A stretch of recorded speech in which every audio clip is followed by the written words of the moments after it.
Hello बच्चों, let's read this question. The question says which is outer orbital complex or exhibit कर रहा है paramagnetic behavior. Options are given to us. The key concept for this question is outer orbital complex. Outer orbital complex उन complexes को बोलते हैं जिसमें basically complex formation में हमारे पास जो orbitals involve होंगे वो outer d orbitals use होंगे, right?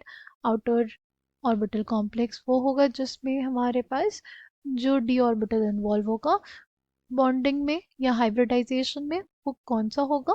वो हमारे पास आउटर डी ऑर्बिटल होगा। ठीक है, पैरामैग्नेटिक मतलब उसमें अनपेयर्ड इलेक्ट्रॉन्स प्रेजेंट होने चाहिए। ठीक है, अगर बात करते हैं वी हैव निकल अमोनिया कॉम्प्लेक्स, राइट? इसमें अमोनिया तो न्यूट्रल लिगेंड होता है, इस वजह से निकल की ऑक्सीडेशन स्टेट क्या हो जाएगी? +2 हो जाएगी, राइट? क्या हो जाएगा? Argon 3d8। वैसे क्या होता है?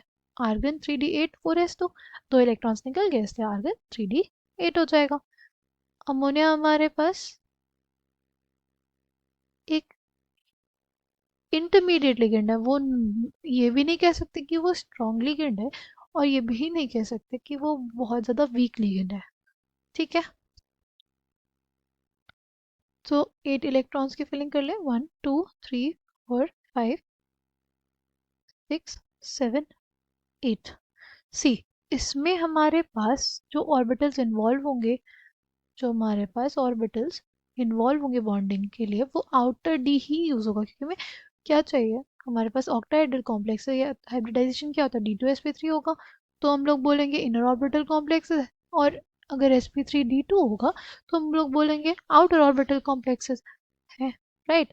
हमारे पास यहाँ पे पेयरिंग ऑफ इलेक्ट्रॉन्स नहीं होगा, राइट? पेयरिंग ऑफ इलेक्ट्रॉन्स नहीं होगा, तो हमारे पास आउटर डी ऑर्बिटल ही यूज होगा किस में? हमारे हाइब्रिडाइजेशन में। ठीक है, ये 6 ऑर्बिटल इन्वॉल्व होंगे, हाइब्रिडाइजेशन आ जाएगा sp3d2। अगर बात करें क्या ये पैरामैग्नेटिक है, तो हाँ, ये पैरामैग्नेटिक बिहेवियर शो करेगा बिकॉज इसमें अनपेयर्ड इलेक्ट्रॉन्स प्रेजेंट है। ठीक, नेक्स्ट हमारे पास है जिंक का कॉम्प्लेक्स, राइट? हमारे पास क्या इन्वॉल्व है? जिंक का कॉम्प्लेक्स, जिंक +2। इलेक्ट्रॉनिक कॉन्फ़िगरेशन क्या हो जाएगी? आर्गन, देखो आर्गन 3d10 4s2 होता है जिंक का, दो इलेक्ट्रॉन्स निकल गए तो आ गया आर्गन 3d10।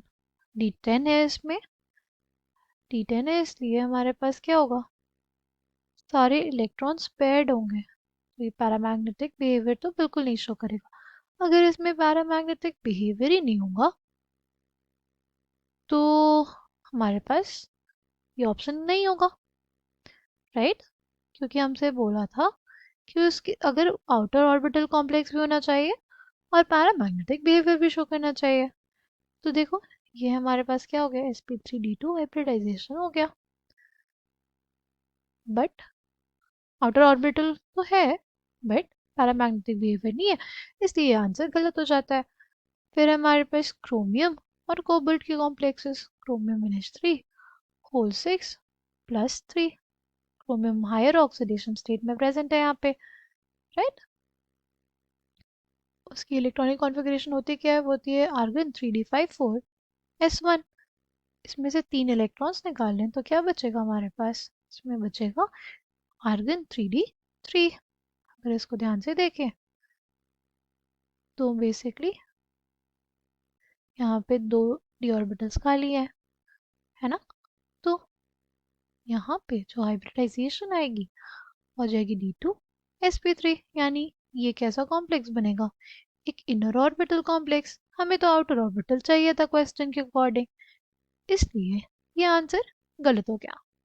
ठीक है, नेक्स्ट है cobalt NH3 whole 6 and +3। Cobalt +3 oxidation state में इलेक्ट्रॉनिक कॉन्फ़िगरेशन वैसे क्या होती है? वैसे होती है argon 3d7 4s2, right? But 3 electron निकल गए, 2 इलेक्ट्रॉन 4s से, एक इलेक्ट्रॉन 3d से, यानी 3d6 हो गया।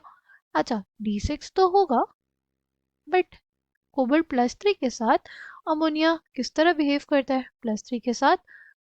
अमोनिया एक स्ट्रॉन्ग फील्ड लिगेंड का काम करता है क्योंकि एक हायर ऑक्सीडेशन स्टेट में कोबाल्ट प्रेजेंट है यहाँ पे, राइट?